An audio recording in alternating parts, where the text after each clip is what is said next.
धन करुणा प्रचुर।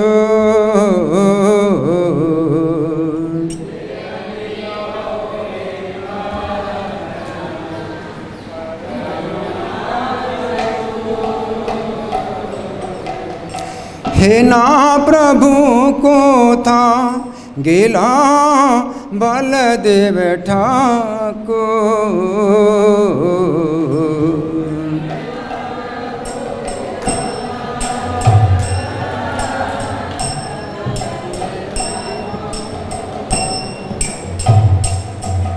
क्या बात है, आप लोगों की आवाज़ नहीं आ रही। आप लोग मेरे पीछे गाइए, आज कुछ विशेष दिन है तो आप लोगों की आवाज़ भी सुनाई पड़ना चाहिए। हे ना प्रभु को था गिला बलदेव ठाकुर।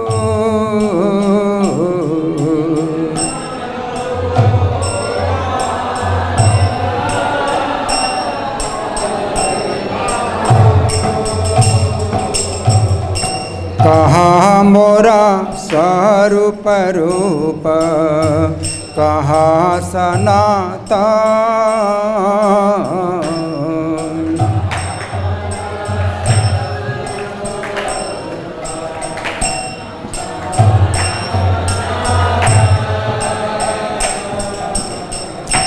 कहाँ दास रघु नाथ पतित पावन।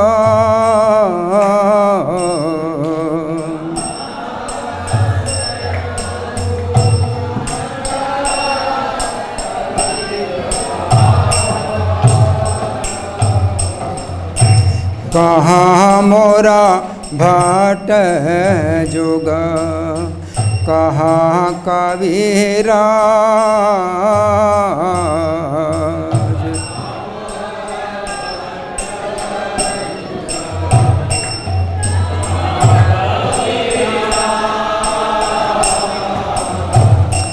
एक काल को था गिला गोरा नटराज।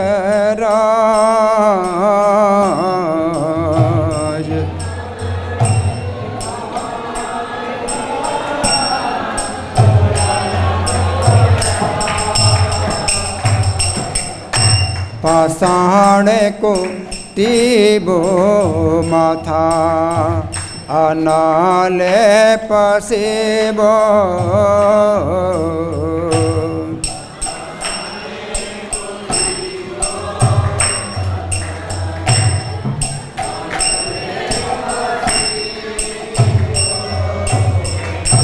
गौरांग गुणेरा निधि कोथा गेले पाबो।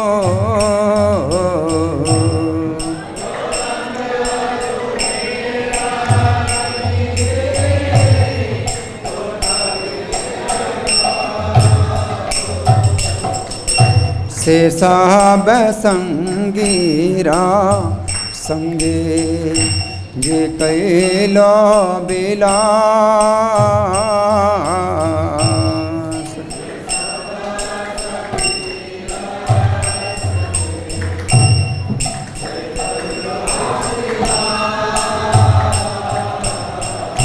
से संग न पाया कांधे नरोत्तम दास।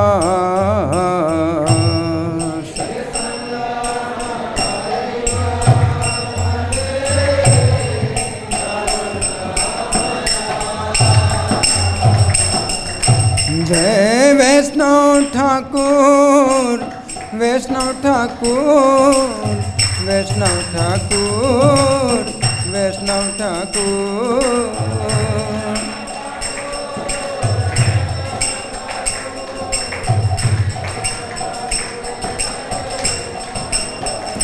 जय वैष्णव ठाकुर वैष्णव ठाकुर वैष्णव ठाकुर वैष्णव ठाकुर।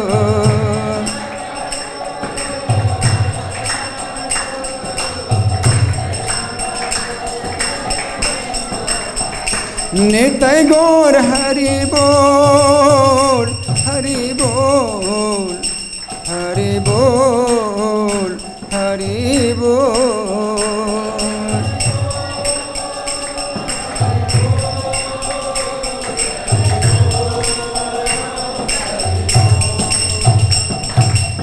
श्रील बलदेव विद्याभूषण तिरुभाव तिथि महामहोत्सव की।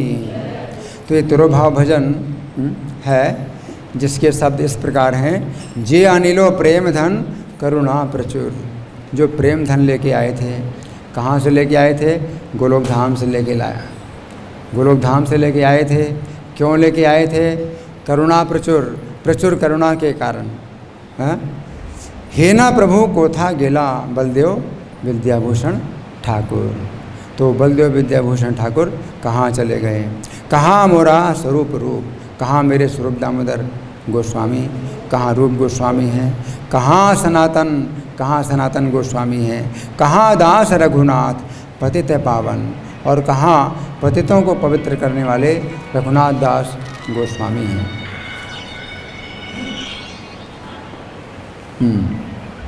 कहाँ मोरा भट्ट जुग, कहाँ मेरे दोनों भट्ट?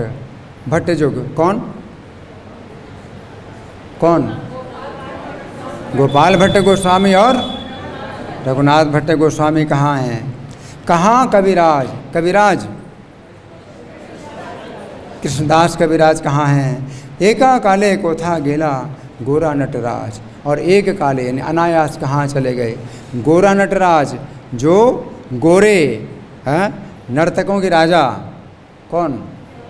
चैतन्य महाप्रभु कहाँ चले गए? पाषाणे कुटिबो माथा, मैं अपने माथे को पत्थर में फोड़ूं।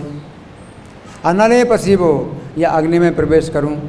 गौरांगा गुणेरा निधि को था गिले पावो, जो गुणों के भंडार गौरांग हैं उनको कहाँ से प्राप्त करूं, कैसे प्राप्त करूं?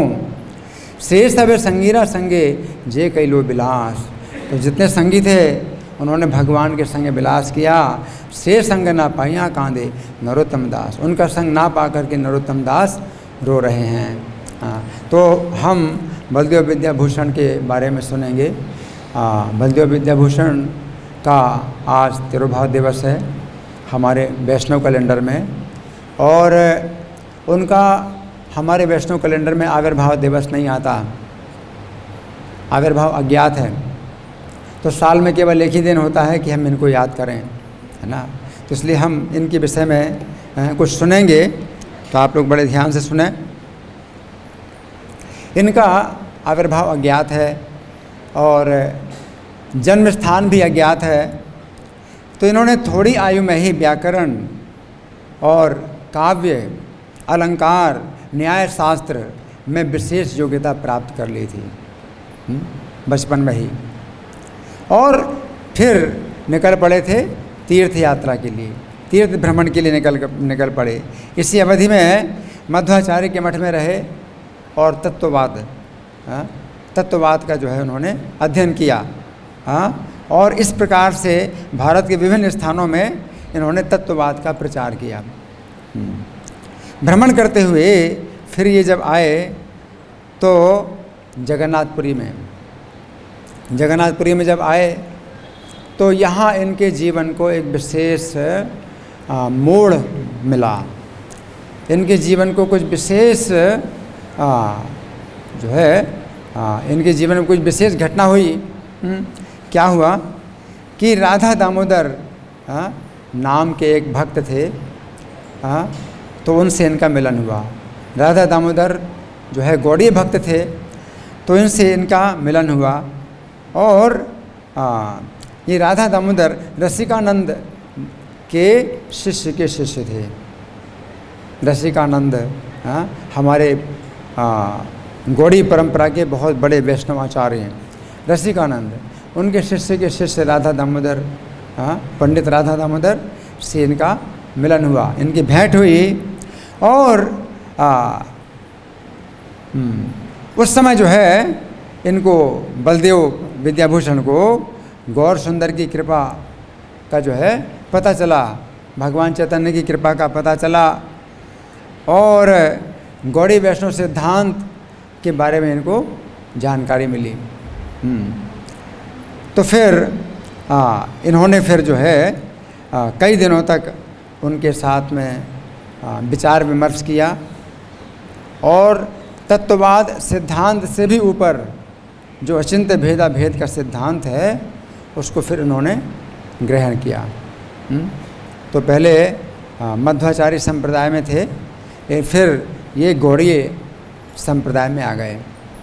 तो राधा दामोदर पंडित की कृपा से इनको गौड़ीय सिद्धांत का पता चला, भगवान चैतन्य के अचिंत्य भेदा भेद सिद्धांत का पता चला और ये जो है फिर इस गौड़ीय संप्रदाय में आ गए।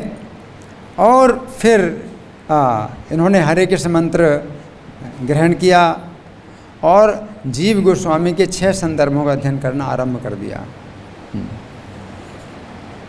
बलदेव विद्याभूषण ने थोड़ी समय में गौड़ीय वैष्णव सिद्धांत में पांडित्य प्राप्त कर लिया, बहुत बड़े पंडित बन गए। अब तत्ववाद को जो है भूल गए और गौड़ीय वैष्णव सिद्धांत के जो है आचार्य बन गए, बहुत बड़े आचार्य बन गए। और फिर राधा दामोदर गोस्वामी से अनुमति लेकर के ये जो है वृंदावन में आ गए और विश्वनाथ चक्रवर्ती ठाकुर उस समय गौड़ीय वैष्णव आचार्य थे, तो उनसे और सीखने के लिए वृंदावन में आ गए।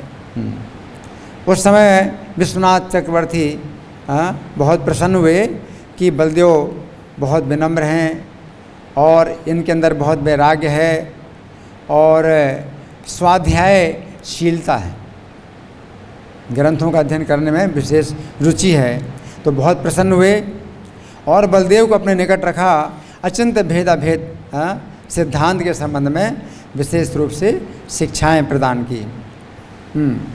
और अब ये जो है पूर्ण रूप से गौड़ीय सिद्धांत का जो है प्रचार करने लगे।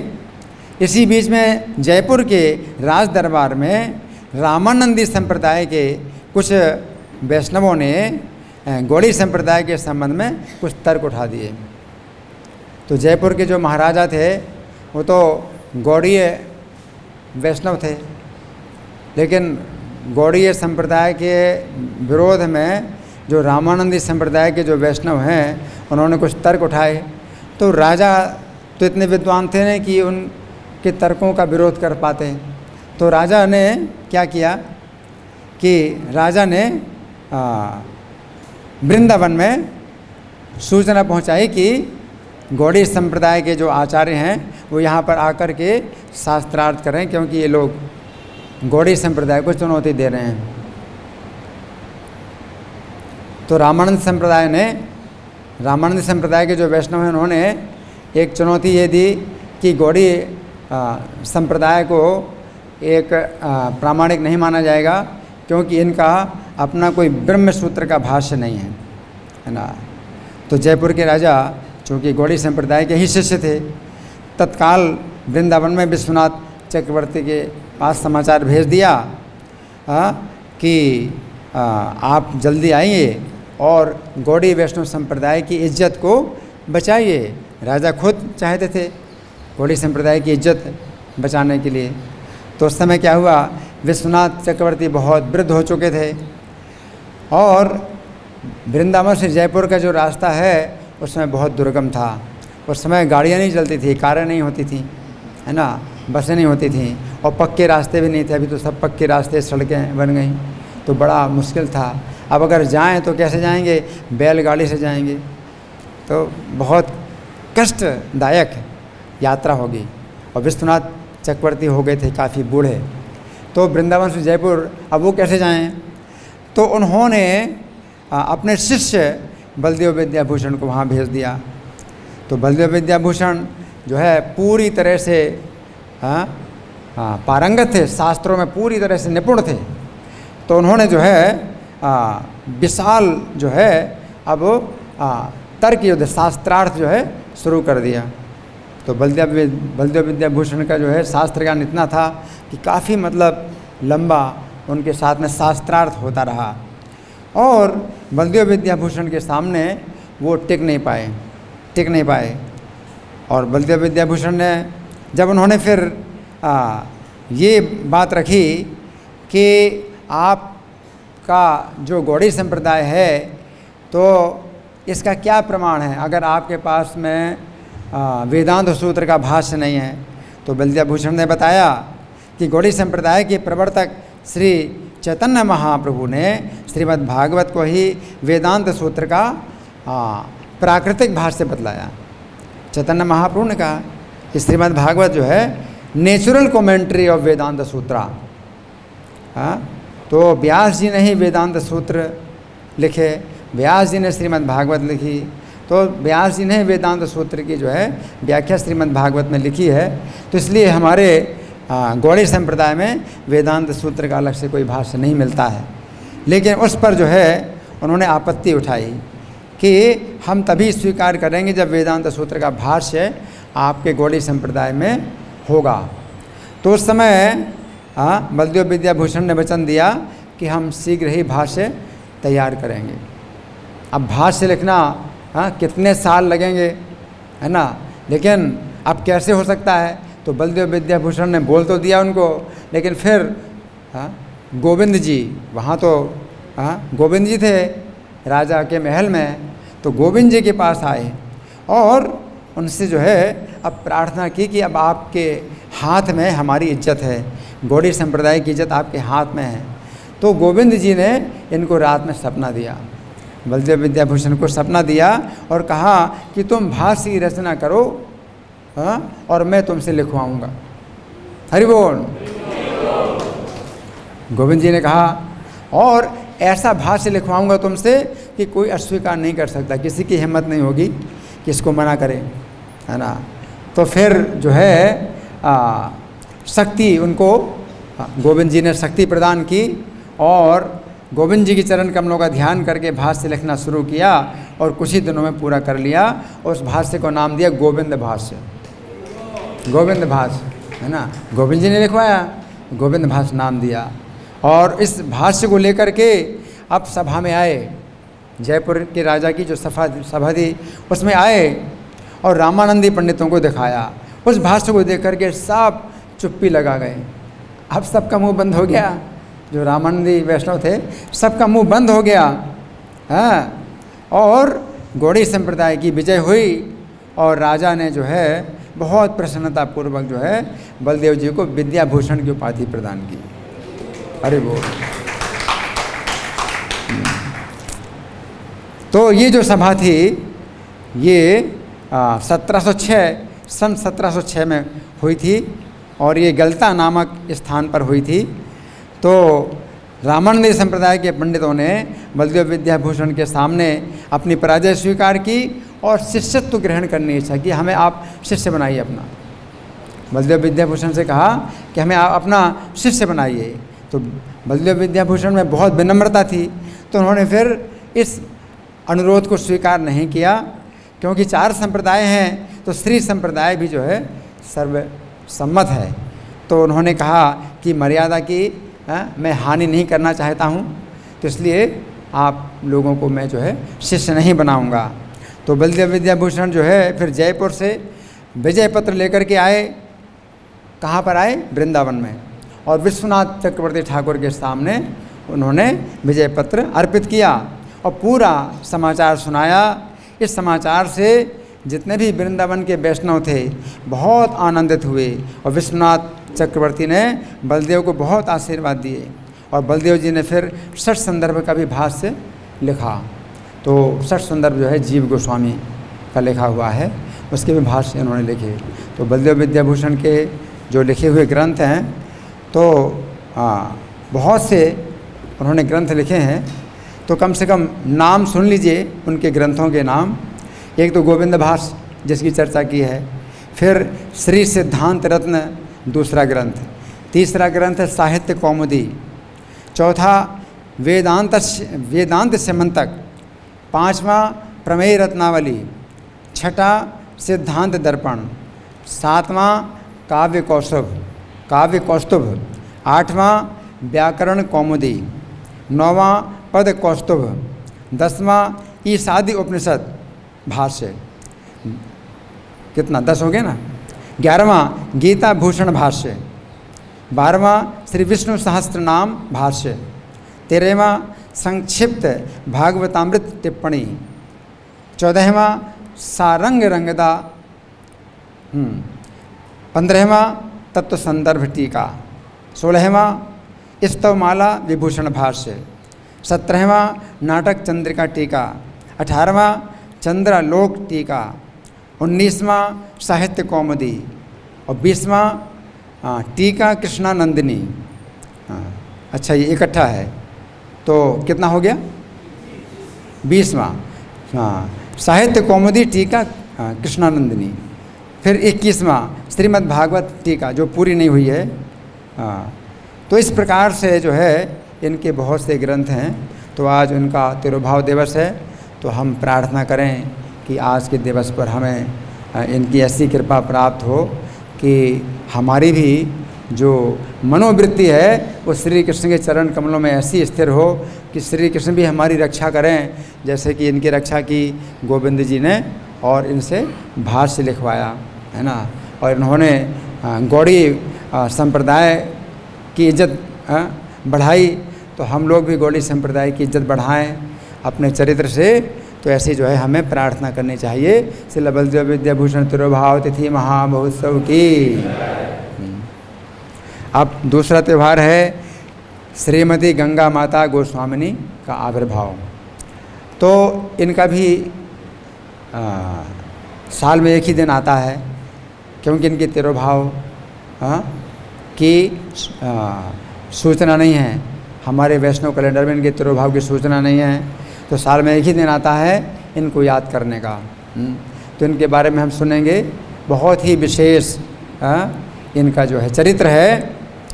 इस समय बांग्लादेश में जो राजशाही ज़िला है उसके अंतर्गत पुटिया के राजा थे नरेश नारायण। वहाँ के राजा थे नरेश नारायण, और उनकी एकमात्र पुत्री थी सची नाम की, एकमात्र पुत्री। कोई पुत्र नहीं था, तो फिर कोई उत्तराधिकारी भी नहीं, पुत्री ही उत्तराधिकारी। तो वो क्या सोचते थे कि चलो ठीक है, पुत्री है तो पुत्री का विवाह होगा, जिससे तो वो उत्तराधिकारी हो जाएगा, दामाद को उत्तराधिकारी, राज्य का उत्तराधिकारी बना देंगे। तो सची अपने बाल्यकाल से ही भक्तिपरायणा थी और बहुत कम समय में व्याकरण काव्य में पारंगत हो गई। सची जब बड़ी हो गई, नव यौवन, तो सब मुग्ध हो गए इसका नव यौवन देख करके। लेकिन सची का मन किसी भी पुरुष के प्रति आकृष्ट नहीं हुआ, किसी पुरुष के प्रति आकृष्ट नहीं हुआ। उसका मन तो मदन गोपाल में ही लगा, उनको ही पति मानती है ना। अब राजा के लिए, पिता के लिए बड़ी चिंता की बात हो गई। एक पुत्री है और वो भी विवाह नहीं करेगी, तो राज्य का भार किसको सौंपा जाएगा। नरेश नारायण पुत्री के विवाह के लिए चिंतित हो गए। सची देवी को जब इस बात का पता चला तो वे बोले, किसी मरणशील व्यक्ति से विवाह नहीं करूँगी, किसी मरणशील व्यक्ति से विवाह नहीं करूँगी। उनकी इस बात को सुनकर राजा रानी सिर पकड़कर बैठ गए, और एकमात्र पुत्री और वो भी विवाह नहीं करना चाहती है, वंश कैसे चलेगा। चिंता की बात है। इसी में राजा रानी शरीर छोड़ के चले गए। अब राज्य का सारा भार सची के ऊपर आ गया। तो कुछ दिनों तक राज्य कार्य संभाला, उसके बाद अपने मंत्रियों पर राज्यभार सौंप करके तीर्थ यात्रा के लिए निकल पड़ी, अकेली निकल पड़ी। तो सदगुरु की खोज करने लगी। तो सबसे पहले पुरी, जगन्नाथपुरी पहुंची। कुछ दिनों में वहाँ के दर्शन करके ब्रज धाम में आ गई, और इनको श्री कृष्ण ने कुछ ऐसी प्रेरणा दी कि ब्रज में जाओ, तुमको गुरु वहाँ मिलेंगे। ब्रज में आई, तो ब्रज में आई तो सची देवी को जो है गौर नित्यानंद के महान अनुरागी हरिदास पंडित गोस्वामी मिले उनको। ये हरिदास पंडित जो है ये गदाधर पंडित के शिष्य, अनंत आचार्य के शिष्य हैं। तो गदाधर पंडित 5 तत्वों में से एक हैं, राधा रानी के अवतार हैं, चैतन्य महाप्रभु के संगी, उनके शिष्य अनंत आचार्य, उनके शिष्य हरिदास पंडित। तो हरिदास पंडित से इनका जो है साक्षात्कार हुआ, और देवी शची देवी बहुत आनंदित हुई और अब इनको जो है पूरा जो है आश्रय मिल गया, गुरु आश्रय मिल गया और प्रार्थना करने लगे, है ना। तो हरिदास पंडित ने शची की परीक्षा लेने के लिए कहा, है परीक्षा क्यों कि राजकन्या, तो राजकन्या जो है ब्रज में कैसे जीवन बिताएगी, हाँ कैसे भजन करेगी, राजा की पुत्री। तो हरिदास पंडित ने ऐसे तो नहीं कहा, लेकिन दूसरे प्रकार से कहा। क्या कहा कि राजकन्या के लिए ब्रज में रहकर निष्किंचन रूप से भजन करना संभव नहीं है। निष्किंचन का मतलब कुछ भी अपने पास ना रहे, अपने पास कुछ भी ना हो, है ना। भोजन भी जो है अगले दिन का भोजन भी नहीं होना चाहिए, ब्रज में रहे तो संभव नहीं है। राजपुत्री के लिए ब्रज में निष्किंचन रह कर के भजन करना संभव नहीं है। तुम्हारे लिए तो घर पर रहकर भजन करना ही ठीक रहेगा, अपने घर में जाओ भजन करो।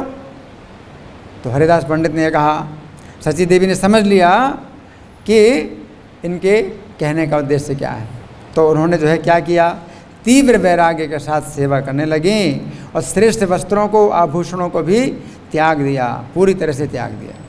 श्रेष्ठ वस्त्र राजकन्या के जैसे वस्त्र हैं, आभूषण हैं, सब त्याग दिए हैं। और हरिदास पंडित गोस्वामी ने शची देवी से कहा, अगर तुम जो है लज्जा और मान और भय का त्याग करके ब्रज में मधुकरी कर सको तभी कृपा मिलेगी। मधुकरी का मतलब क्या है, मधुकर, मधुकर से मधुकरी बनने। मधुकर बोलते हैं किसको, भ्रमर, तो भ्रमर को मधुकर बोलते हैं। तो मधुकर जो भ्रमर है वो क्या करता है, एक एक फूल से थोड़ा थोड़ा मधु इकट्ठा करता है। तो उसी प्रकार से मधुकरी का मतलब है कि घर घर में जाओ और थोड़ा थोड़ा भोजन मांग करके अपना पेट भरो। एक घर में आपको पूरा भोजन नहीं लेना है, कुछ टुकड़े एक घर से लेना, दूसरे घर से कुछ टुकड़े लेना, ऐसे टुकड़े 7 घरों से लेकर के आप जो है पेट भरो तो जो है मधुकरी कहलाती है। तो हरिदास पंडित ने कहा कि मधुकरी जो है जब करोगी, ब्रजवासियों के घर घर जाकर के मधुकरी करो, तो फिर ब्रजवासी उनके शरीर के दिव्य तेज को समझ गए कि असाधारण महिला है। हालांकि बिल्कुल चिथड़े धारण कर रही हैं, और कोई आभूषण नहीं, कुछ भी वस्त्र नहीं, चिथड़े धारण की, लेकिन तो भी ब्रजवासी समझ गए असाधारण, क्योंकि तेज है, शरीर में तेज है। तीव्र वैराग्य को देख कर के वैष्णव लोग चमत्कृत हो गए कि एक माता जी भी जो है इतना हो सकती हैं, है ना, कि माता जी के ही कारण तो जो है ये सब जो है चल रहा है। बड़े बड़े जो गगनचुंबी भवन बनाए जा रहे हैं माता जी के कारण ही बनाए जा रहे हैं। अगर माता जी ना हो, व्यक्ति विवाहित होता है तो वो जो है अपना कहीं भी ज़मीन में सो जाता है। जब विवाहित होता है तो फिर माता जी की आवश्यकताएं होती हैं, फिर उन आवश्यकताओं को पूरा करने के लिए बड़े बड़े ऑफिस बनते हैं, बड़ी बड़ी फैक्ट्रियाँ बनती हैं, है ना, और बड़े बड़े भवन बनते हैं, है ना, और श्रृंगार की जो कितनी चीज़ें हैं, कॉस्मेटिक्स, ये सब जो बन रहे हैं माता जी के कारण बनते हैं, है ना। लेकिन एक माता जी जो है मतलब ऐसी भी हैं कि उन्हें कुछ नहीं चाहिए, तो वैष्णव भक्त चमत्कृत हो गए। चमत्कार हुआ कि बहुत बड़ा चमत्कार, है ना। समय के साथ इनका शरीर अब क्षीण भी हुआ और मलिन भी हुआ, क्योंकि साबुन से स्नान नहीं करोगे तो शरीर में मैल जमेगा।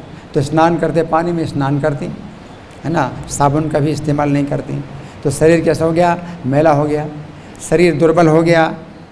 लेकिन कोई ध्यान नहीं दिया। नियमित रूप से यमुना में स्नान करना, मंदिर के झाड़ू लगाना, परिक्रमा करना, आरती का दर्शन करना, कथा श्रवण करना, इनके तीव्र वैराग्य को देखकर हरिदास पंडित के मन में कृपा की धारा फूट पड़ी कि एक माताजी होकर के इतना इनका जो है समर्पण है। तब शची देवी को बुलाकर हंसते हंसते बोले कि राजकन्या होकर भी तुमने श्री कृष्ण भजन के प्रयास में जैसा त्याग प्रकट किया है, इससे मैं परम संतुष्ट हुआ हूँ। अब तुम शीघ्र ही मंत्र ग्रहण करो। उन्होंने कहा मंत्र ग्रहण करो। इसके बाद चैत्र शुक्ला त्रयोदशी के दिन हरिदास पंडित ने राधा कृष्ण मंत्र की दीक्षा दी और ये श्री कृष्ण प्रेममयी हो गई। मंत्र प्राप्त करके श्री कृष्ण प्रेममयी हो गई। बहुत दीनहीन भाव से श्री गुरु और गोविंद की सेवा करने लगी। प्रतिदिन पंडित गोस्वामी से गोस्वामियों के शास्त्र श्रवण करने लगी और बहुत थोड़े समय में गोस्वामियों के सिद्धांत में पारंगत हो गई। हरिदास पंडित गोस्वामी की एक और शिष्या थी जो लक्ष्मी प्रिया देवी थी। वो वृंदावन में आई तो लक्ष्मी प्रिया रोज़ 3 लाख हरि नाम का जप करती थी। तो हरिदास पंडित ने जो है उनको आदेश दिया कि वे सची देवी को साथ लेकर के राधा कुंड में जाकर भजन करें। दोनों माताएं साथ साथ रहो और राधा कुंड में भजन करो। तो लक्ष्मी प्रिया ने गुरुदेव के आदेश से सची के साथ राधा कुंड में भजन करना शुरू कर दिया। सची देवी रोज़ लक्ष्मी प्रिया के साथ गोवर्धन की परिक्रमा करने लगी। सोचिए, रोज़ गोवर्धन की परिक्रमा करती हैं। जब राधा कुंड में भजन कर रही थी, हरिदास पंडित ने बुलाकर आदेश दिया कि तुम शीघ्र ही पुरी धाम में जाओ, वहाँ भजन करो। किनको? सची माता, सची देवी को कि तुम पुरी धाम में जाके भजन करो और गौर सुंदर की वाणी का जो है प्रचार करो, प्रवचन करो। वहाँ पुरी में जाकर के भगवान गौर सुंदर वाणी का प्रवचन करो। उस समय सभी गौर पार्षद अप्रकट हो चुके थे। भगवान चैतन्य के संगी सब जा चुके थे परम धाम में। तो सची देवी वृंदावन से क्षेत्र धाम में आ गई और सार्वभौम पंडित के घर में रहकर भजन करने लगी। सार्वभौम पंडित का भी घर खाली पड़ा था। वो सब चले गए, परम धाम में चले गए थे। तो सार्वभौम पंडित के घर में भजन करने लगी और श्रीमद् भागवत का पाठ सुनाने लगी। तो सार्वभौम पंडित के घर बहुत दिनों तक ना रहने के कारण जीर्ण शीर्ण हो चुका था। केवल दामोदर सालग्राम विराजमान थे। तो सची देवी वहीं रहकर भजन करने लगी और भागवत के सिद्धांतों को सुनने के लिए श्रद्धालु लोग दिन प्रतिदिन उसी स्थान में आने लगे। इन माता जी का प्रवचन सुनने के लिए बहुत दूर दूर से लोग आने लगे प्रवचन सुनने के लिए और बड़ी जल्दी भागवत वक्ता के रूप में बहुत प्रसिद्ध हो गई ये भागवत वक्ता। फिर पुरी के राजा मुकुंद देव एक दिन सची के आवास पर आए भागवत सुनने के लिए और बहुत प्रभावित हुए। इनका प्रवचन सुनकर बहुत प्रभावित हुए। कौन? पुरी के राजा मुकुंद देव। और कुछ अर्पण करने की इच्छा की। तो उसी दिन रात को उन्होंने सपने में देखा, जगन्नाथ जी कह रहे हैं कि सची को श्वेत गंगा के निकट स्थान अर्पित कर दो। राजा को भगवान जगन्नाथ स्वयं सपने में बताते हैं कि सची को जो है श्वेत गंगा के निकट स्थान अर्पित करो। दूसरे दिन सवेरे ही मुकुंद देव सची देवी के निकट आए। बहुत विनीत भाव से राजा को बैठने का आसन प्रदान किया। सची देवी ने कारण पूछा कि आप कैसे आए।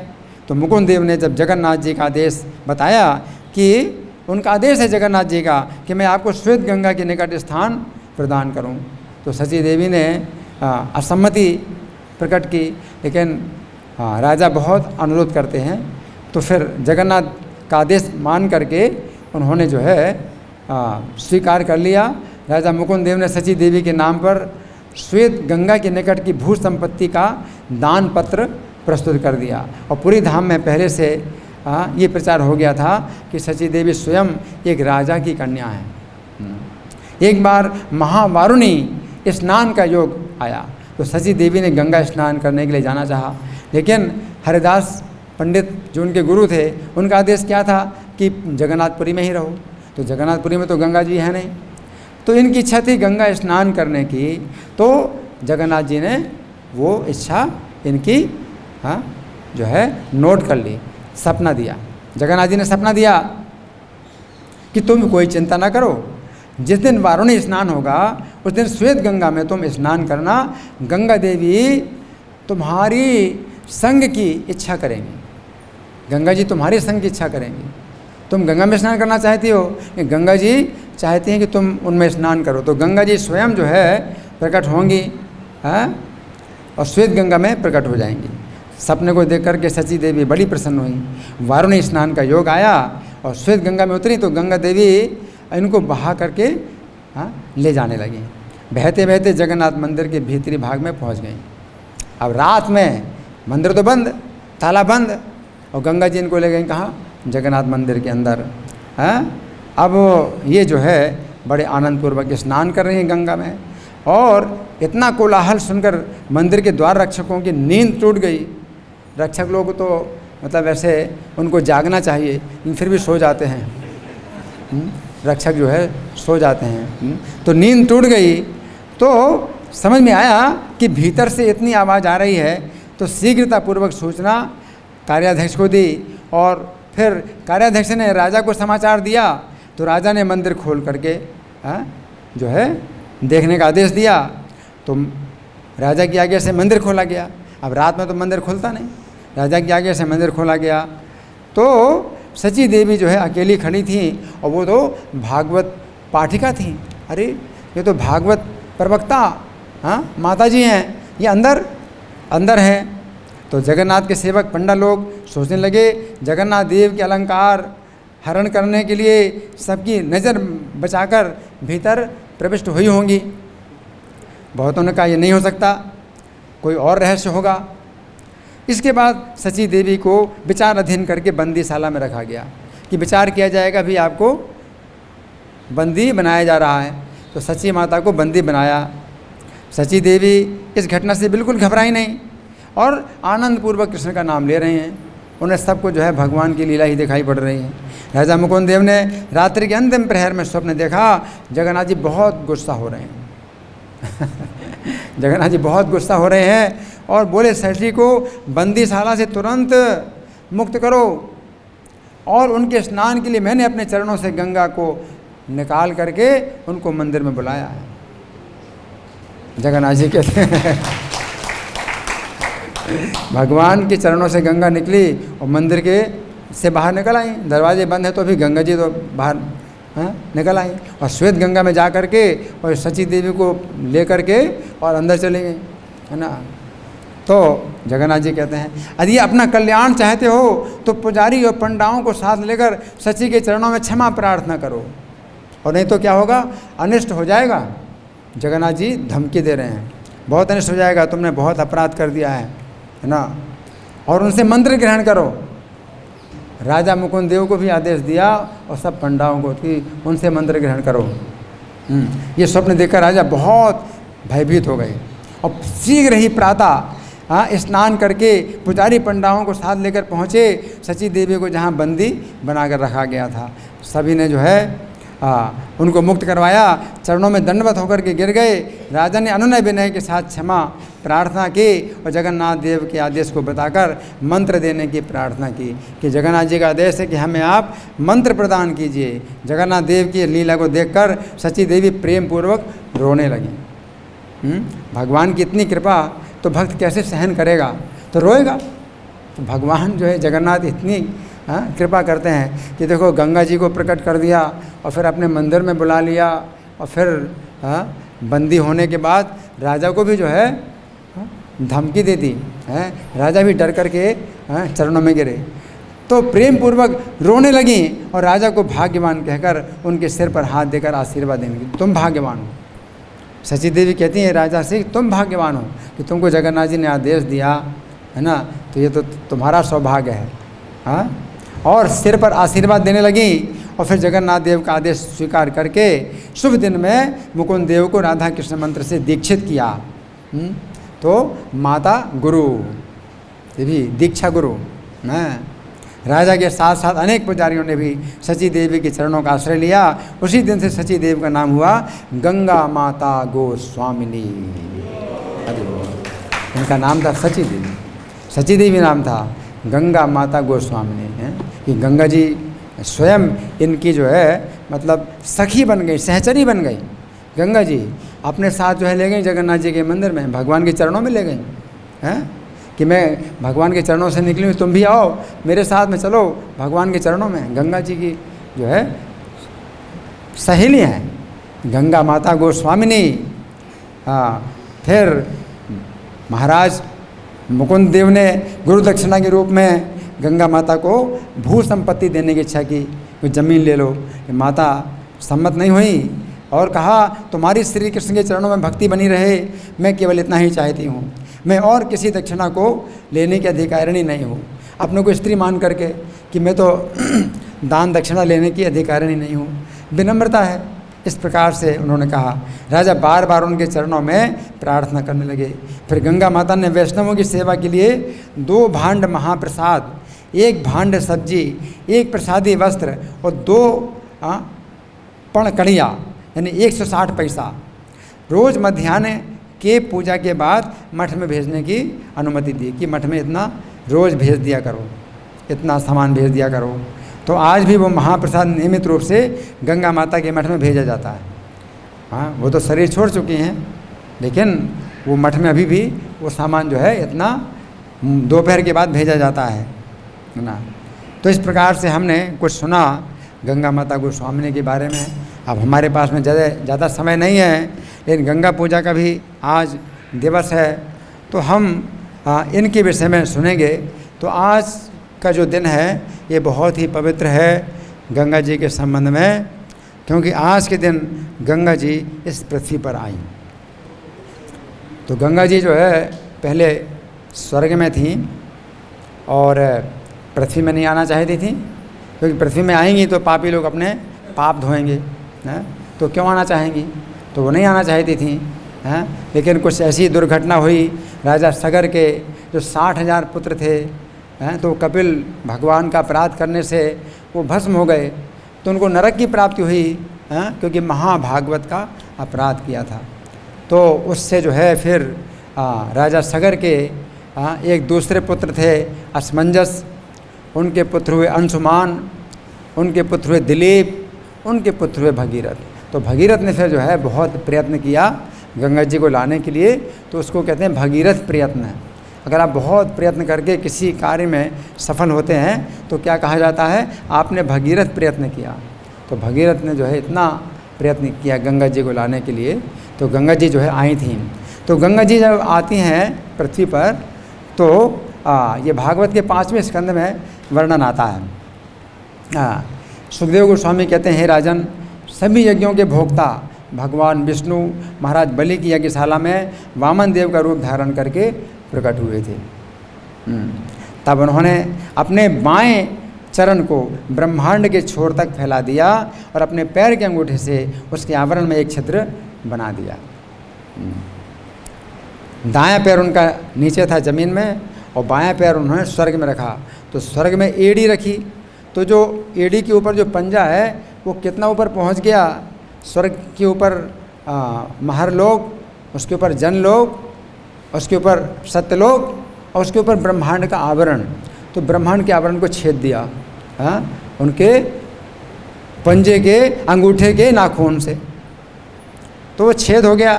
तो छेद हो गया तो कारण समुद्र में जो ब्रह्मांड तैर रहा है गेंद की तरह, तो गेंद में अगर छेद हो जाए तो छिद्र से कुछ बूंदें तो आएंगी ना, तो वो कुछ बूंदें आई कारण समुद्र की। तो वही जो है भगवान के चरणों को जब धोया तो वो जिंदा हो गए, वो पानी जिंदा हो गया, और वो है गंगा देवी, जीवित हो गया वो पानी। तो वो गंगा देवी जो है भगवान के चरणों से फिर निकली। तो भगवान के चरणों के स्पर्श से वो कुछ बूंदें जो थीं वो गंगा देवी बन गई। तो यहाँ लिखा है कि उस छिद्र से निकले कारण समुद्र के विशुद्ध जल ने गंगा नदी के रूप में ब्रह्मांड में प्रवेश किया। विष्णु के चरण कमलों को जो केसर से लेपित थे, भगवान वामन देव का जो चरण है केसर से लेपित था, धोने से गंगा का जल अत्यंत मनोहर गुलाबी रंग का हो गया। गंगा जी का जल जो है मनोहर गुलाबी रंग का हो गया।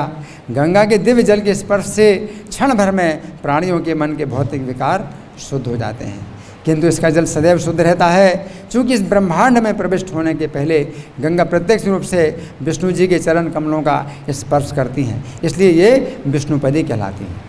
तो सबसे पहले जब छिद्र से पानी आया तो छिद्र से जो बूंदें आईं तो भगवान का चरण उसमें छिद्र में था ही, तो जो है भगवान के छिद्र का से जो है वो विष्णु के चरण के सहारे जो है वो ब्रह्मलोक में आती हैं। तो वो पानी जो है कि बूंदें पूरा भगवान के चरण को स्पर्श करती हैं, है ना, तो पूरा जो है ना, तो इससे क्या हुआ विष्णुपदी। तो भगवान के चरण से निकली मानी जाती हैं विष्णुपदी। तो गंगा जी का एक नाम है विष्णुपदी। हाँ, बाद में उनके अन्य नाम पड़े जाह्नवी और भागीरथी। तो जाह्नवी नाम क्यों पड़ा कि जब गंगा जी हिमालय से जब नीचे उतरी तो राजा भगीरथ अपने रथ को आगे बढ़ा रहे थे कि माता पीछे पीछे आएगी और जहाँ उनके 60,000 पूर्वज भस्म रूप में पड़े हुए हैं उनको बहाएगी। तो राजा भगीरथ का रथ आगे आगे चल रहा था।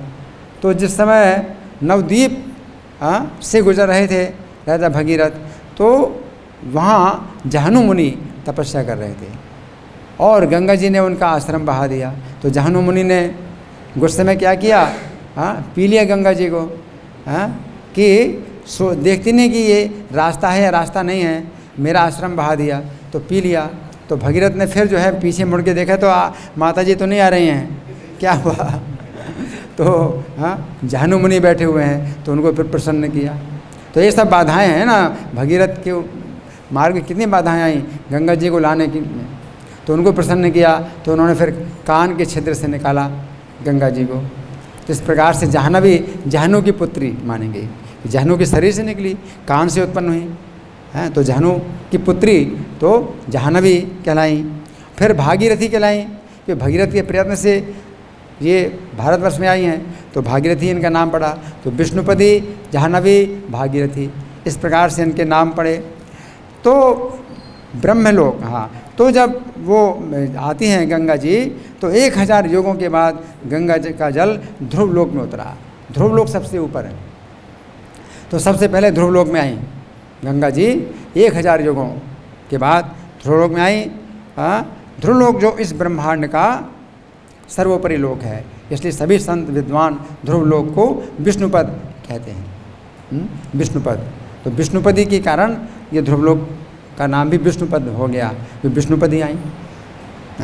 तो विष्णुपदी गंगा आई ध्रुवलोक में, विष्णुपद हो गया। फिर महाराज उत्तानपाद के ख्याति प्राप्त पुत्र ध्रुव महाराज परम ईश्वर के सर्वश्रेष्ठ भक्त कहलाते हैं। तो ध्रुव महाराज वहाँ रहते हैं, तो उनकी भक्ति निष्ठा दृढ़ है। ये जानते हुए गंगा जल भगवान विष्णु के चरण कमल से निकला है, उस जल को अपने लोक में रहते हुए आज तक अपने सिर पर भक्ति पूर्वक धारण करते हैं। कि हमारा कितना सौभाग्य है कि भगवान विष्णु के चरणों का जल हमारे लोक में आया है। हृदय में श्री कृष्ण का निरंतर चिंतन करते रहते हैं, बहुत उत्कंठित होकर जो है उनके नेत्र आधे बंद रहते हैं और आंसू की धारा बहाते हैं और शरीर पुलकायमान रहता है गंगा जी के जल को अपने सिर में धारण करके। आँखों से आंसू बहाते हैं और शरीर पुलकायमान रहता है। ध्रुवलोक के नीचे सप्तर्षियों के लोक हैं, सप्तऋषि उनके लोक हैं, तो गंगा जी जो है वहाँ आती हैं। तो वे भी सप्तऋषि भी जो है गंगा जी के प्रभाव को जानते हैं, अपनी जटाओं में धारण करते हैं गंगा जी को, और यही निष्कर्ष निकालते हैं कि यही परम धन है, यही परम धन है, समस्त तपस्याओं की सिद्धि यही है, और दिव्य जीवन बिताने का सर्वश्रेष्ठ साधन यही जल है। पूर्ण पुरुषोत्तम भगवान की भक्ति प्राप्त होने के कारण इन 7 ऋषियों ने भी धर्म अर्थ काम और मोक्ष का परित्याग कर दिया। ज्ञानी लोग सोचते हैं कि भगवान में मोक्ष मिल जाए तो सबसे बड़ा लाभ है, लेकिन सप्तर्षि जो है मोक्ष को बड़ा लाभ नहीं मानते हैं, बल्कि भक्ति को ही जीवन की परम सिद्धि मानते हैं। सप्तर्षि भी जो है ध्रुव महाराज ध्रुवलोक की परिक्रमा करते हैं, 7 ऋषि ध्रुवलोक की परिक्रमा करते हैं, तो उनके अंदर भी भगवान की भक्ति इतनी है कि मुक्ति को वो जो है तुच्छ मानते हैं, और गंगा जल को सिर में धारण करते हैं और भक्ति को ही जीवन की परम सिद्धि मानते हैं। इसके बाद ध्रुवलोक के जो है जो पड़ोसी 7 लोक हैं सप्तर्षियों के लोग, उनको पवित्र करने के बाद गंगा जी का जल जो है करोड़ों देवताओं के विमानों द्वारा चंद्रलोक में आता है, चंद्रलोक में आता है, और चंद्रलोक को जो है पवित्र करके फिर मेरु पर्वत में स्थित ब्रह्मा जी के आवास स्थान पर पहुंचता है। मेरु पर्वत की शिखर पर गंगा जी का जल आता है। फिर गंगा जी का जल जो है मेरु पर्वत के शिखर पर जब आता है तो इसकी 4 धाराएं बनती हैं, गंगा जी की 4 धाराएं बनती हैं, पूरब और दक्षिण और पश्चिम उत्तर, 4 दिशाओं में 4 धाराएं जाती हैं। सुमेरु पर्वत ये पृथ्वी के बिल्कुल बीच का स्थान है, शिखर है। तो बहुत ऊंचाई पर जो है गंगा जी का जल उतरता है और फिर वहाँ से जब 4 धाराएं बनती हैं तो सीता, अलकनंदा, चक्षु और भद्रा नाम से ये 4 धाराएं विख्यात हैं ना। तो 4 धाराओं में जो सीता धारा है, गंगा जी की जो सीता धारा है, तो ये जो है मेरू पर्वत के शिखर से ये पूर्व दिशा में जाती है, पूर्व दिशा में जाती है और केसराचल पर्वतों के शिखरों पर पहुंचती है और फिर केसराचल पर्वत से चल करके गंधमादन पर्वत के शिखर पर आती है और फिर भद्राश्व वर्ष की भूमि में बहती हुई और लवण सागर में पहुंच जाती है। तो ये पूर्व दिशा में जाती है। इसके बाद फिर गंगा की जो है, जो अलकनंदा नाम की धारा है, ये दक्षिण दिशा में आती है।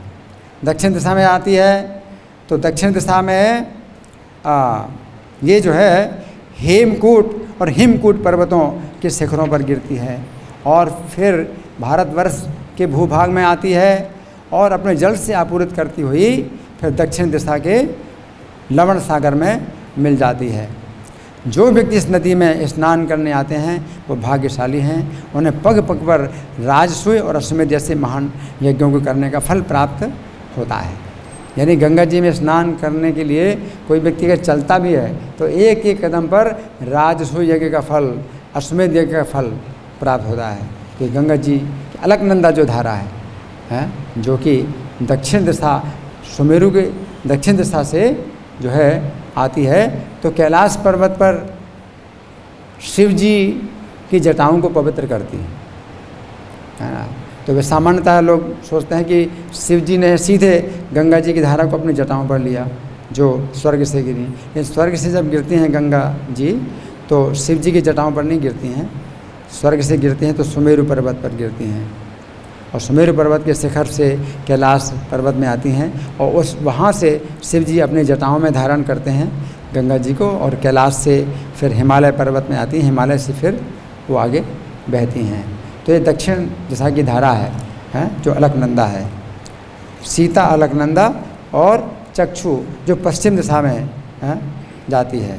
तो पश्चिम दिशा में चक्षु नाम की धारा है, माल्यवान पर्वत के शिखर पर गिरती है और वहाँ से फिर झरने के रूप में केतुमाल वर्ष में प्रवेश करती है और वहाँ से बह करके पश्चिम के समुद्र में मिल जाती है। और एक धारा है भद्रा। तो जो भद्रा नाम की धारा है तो वो सीता और प्रतीच्याम दक्षिण, ये अलकनंदा हो गया। हाँ, ये है भद्रा नाम की जो धारा है, ये मेरू पर्वत से उत्तर दिशा में जाती है और कुमुद पर्वत के शिखर में, फिर नील पर्वत के शिखर में, फिर श्वेत पर्वत के शिखर में, फिर श्रृंगवान पर्वत के शिखर में जाकर के कुरु, उत्तर कुरु में बहती हुई लवण समुद्र में मिल जाती है। इस प्रकार से 4 दिशाओं में गंगा जी की धारा सुमेरु पर्वत से बहती है। तो इस गंगा जी का जो है इतना महात्म्य है। तो आज गंगा पूजा का दिन है। हमारे वैष्णव कैलेंडर में 3 ऐसे त्यौहार आते हैं जो गंगा के संबंध में हैं। एक तो गंगा पूजा आज के दिन है, लेकिन फिर दूसरी घटना जो रास्ते में हुई, गंगा जी के रास्ते में जो जहनु मुनि पी गए, तो वो दिन आता है जहनु सप्तमी का, कि जिस दिन जहनु मुनि ने उनको पी लिया, फिर अपने कान से निकाला तो उनका नया जन्म हुआ गंगा जी का। तो वो जो है पृथ्वी में जन्म की एक घटना है और उन्होंने अपना जो है पिता जहनु मुनि को बनाया। तो जहनु सप्तमी की भी तिथि हमारे वैष्णव कैलेंडर में आती है। फिर तीसरी तिथि आती है गंगा सागर मेला। तो फिर जब वहाँ से चलती हैं तो समुद्र में मिलती हैं, तो वो दिन आता है, वो मकर संक्रांति के दिन गंगा सागर मेला आता है। तो गंगा जी के संबंध में हमारे वैष्णव कैलेंडर में 3 दिन आते हैं, है ना। तो आज का जो दिन है वो समझो पहली घटना है कि गंगा जी सुमेरु पर्वत पर गिरी, ठीक है ना। तो इस तरह से हमने कुछ चर्चा की है। तो अभी हमारे पास में ज़्यादा समय नहीं है, थोड़ा समय है। तो आप लोगों की ओर से कोई प्रश्न है, कोई चर्चा है, या मैं प्रश्न करूं? हाँ जी, वो हैंड माइक है, हैंड माइक निकालो।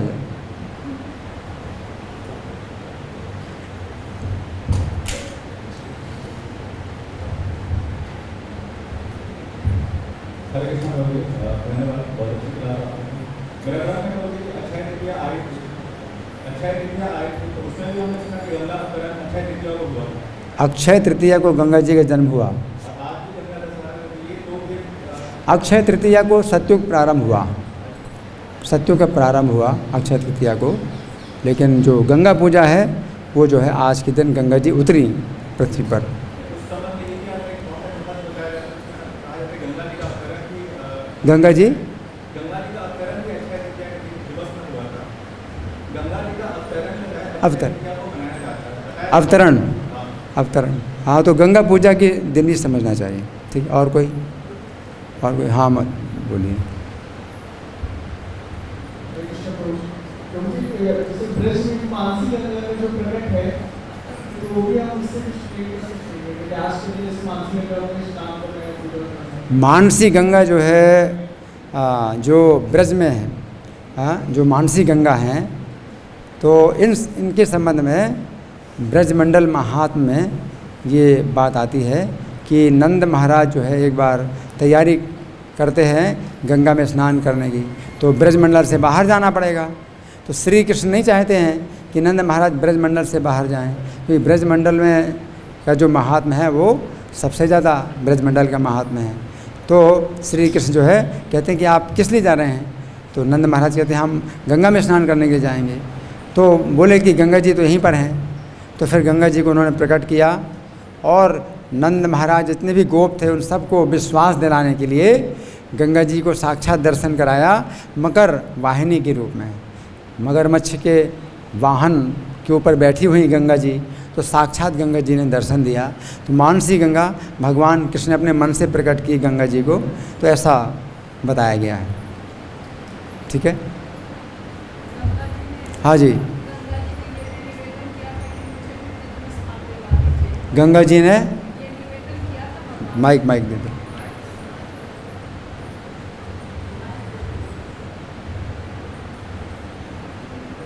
गंगा जी ने ये निवेदन किया था कि जैसे आपने यमुना महारानी को इतना सम्मान दिया है, तो मैं भी चाहती हूँ कि मुझे भी ब्रिज में स्थान। हाँ, वो भी है कि खैर ये अलग घटना है।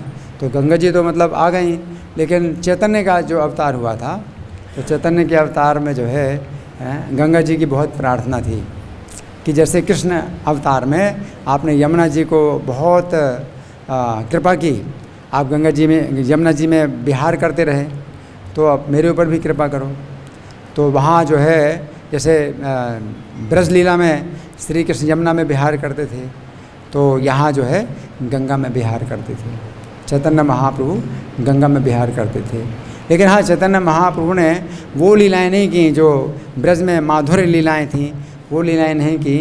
गंगा में विहार करते थे तो अपने सखाओं के साथ विहार करते थे, और जो है बचपन की लीलाएं जैसे बालक क्रीड़ा करते हैं, तो गंगा जी का जल जो है काफ़ी उसमें कीचड़ आ जाती थी, मतलब उसको पीने लायक नहीं रहता था।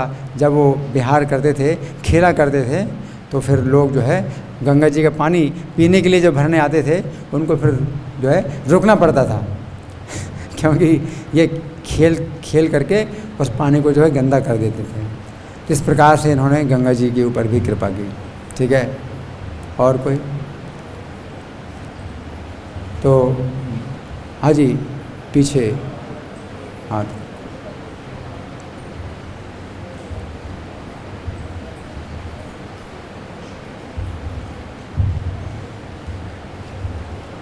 प्रभु जी, आपका सुंदर क्लास के लिए बहुत बहुत धन्यवाद। प्रभु जी, मेरा एक प्रश्न है कि क्लास के स्टार्टिंग में आपने बताया बलदेव विद्याभूषण के बारे में। किसके? बलदेव विद्याभूषण के बारे में। हैं? बलदेव विद्याभूषण के बारे में। तो ये देखा जाता है कि बलदेव विद्याभूषण पहले मध्वाचार्य संप्रदाय से दीक्षित थे। मध्वाचार्य संप्रदाय थे, तो बाद में उन्होंने गौड़िया वैष्णव में निवेश किया, गौड़िया वैष्णव में उन्होंने दीक्षा लिया। तो हमने जो पढ़े हैं, हमने जो जाने हैं अपने गुरुओं से कि संप्रदाय को बदलना नहीं चाहिए। तो गुरु को बदलता है तो उसको गुरु अपराध करेगा। तो इसमें क्या क्या हो कि बद्ध विद्याभूषण में उन्होंने मध्वा संप्रदाय को बदल के गौड़ीय वैष्णव में। हाँ, इनका प्रश्न है कि अगर गुरु का त्याग करे तो उसमें जो है बहुत दोष लगता है। तो पहले उन्होंने मध्व संप्रदाय में वो थे और उसके बाद फिर जो है ये गौड़ी संप्रदाय में आ गए। लेकिन इसमें कोई दोष नहीं है, क्योंकि मध्व संप्रदाय की ही एक शाखा है भगवान चैतन्य। तो भगवान चैतन्य के संप्रदाय में गौड़ी संप्रदाय में आना, तो इसमें क्या है कि और कुछ विशेष इसमें जो है समझाया गया है। भगवान कृष्ण की जो स्थिति है, जीवों का भगवान के साथ संबंध है, तो जो तत्ववाद है मध्वाचार्य का, तो उससे ज़्यादा स्पष्ट ये अचिंत्य भेदाभेद तत्व है। वैसे तो मध्वाचार्य का जो सिद्धांत है वो द्वैतवाद है। अब ये तत्ववाद कहाँ से आ गया? कुछ तो ये भी मानते हैं कि ये मध्वाचार्य का ये सिद्धांत नहीं है, तत्ववाद का जो सिद्धांत मध्वाचार्य का नहीं है। जो भी हो, लेकिन ये जो है जब अचिंत्य भेदाभेद तत्व को जान गए तो फिर इनके मन को और संतुष्टि प्राप्त हुई। तो अभी तक उन्होंने जितना ज्ञान प्राप्त किया था तत्ववाद का, तो उन्होंने मतलब इसको फैलाया। लेकिन सबसे मुख्य बात तो यही है कि श्री कृष्ण की भक्ति को फैलाना है, श्री कृष्ण का संदेश हमें देना है। हम सब जीव जो है उनके दास हैं और हम जो है उनसे विमुख होकर के यहाँ कष्ट भोग रहे हैं। तो सिद्धांत केवल यही है। तो सर्वधर्मान परित्यज्य मामेकम शरणम व्रज, गीता में भगवान के सब धर्मों का त्याग के मेरे शरण में आओ। तो अगर कृष्ण का संदेश कोई देता है, या इमं परमं गुह्यम मद भक्ति सुविधास्यति भक्ति मयि पराम कृत्वा माम में विशति असंशया। तो जो इस गीता के सिद्धांत को मेरे भक्तों में बताएगा तो वो जो है मेरी पराभक्ति प्राप्त करेगा, मुझे प्राप्त करेगा, इसमें कोई संदेह नहीं है। न चाहता समान मनुष्यसु कश्चिन में फिर कृतमः, तो उससे बढ़कर के मेरा प्रिय और कोई नहीं है। तो अगर धर्म त्याग करके आप कृष्ण का संदेश दे रहे हैं लोगों को और कृष्ण की शरण में लोगों को अगर ला रहे हैं, तो कृष्ण तो कह रहे हैं कि मैं सब पापों से तुम्हें मुक्त करूंगा। तो कोई दोष अगर लगता भी हो तो उसमें कोई चिंता करने की ज़रूरत नहीं है, क्योंकि आप श्री कृष्ण को प्रसन्न कर रहे हैं। कृष्ण कहते हैं नचा तस्मान मनुष्यसु कश्चिन में फिर कृतमा, उससे बढ़कर के मनुष्य में कोई मेरा प्रिय कार्य करने वाला नहीं है। तो बलदेव विद्याभूषण ने जो कार्य किया वो ये कार्य किया कि इससे बढ़कर के और प्रिय कार्य कोई नहीं हो सकता, है ना। तो जितने भी जो भटके हुए जीव हैं श्री कृष्ण के शरण में लाए, तो उन्होंने जीव गोस्वामी के षट संदर्भ का जो है भाष्य लिखा है, और जो है गौड़ी वैष्णव का जो है उन्होंने इज्जत की रक्षा की, गौड़ी वैष्णव को जो है मान्यता की जो है रक्षा की। तो ये तो गोविंद जी स्वयं इनके साथ हैं। तो अगर भगवान गोविंद स्वयं इनको शक्ति दे रहे हैं कोई कार्य करने की, तो फिर इसमें तो कोई संदेह नहीं है कि कुछ ऐसा हो। तो इसमें कोई ऐसा नहीं है कि गुरु का त्याग किया हो इन्होंने और कोई गुरु जो है इनसे नाराज़ हुआ हो, रुष्ट हुआ हो कि तुमने मेरा त्याग किया, तो ऐसी कोई बात ही नहीं। ठीक है ना, धन्यवाद। श्री बलदेव विद्याभूषण तिरुभाव तिथि महामहोत्सव की, श्रीमती गंगा माता गोस्वामी आविर्भाव तिथि महामहोत्सव की, श्री गंगा पूजा महामहोत्सव की, श्रील प्रभुपाद की।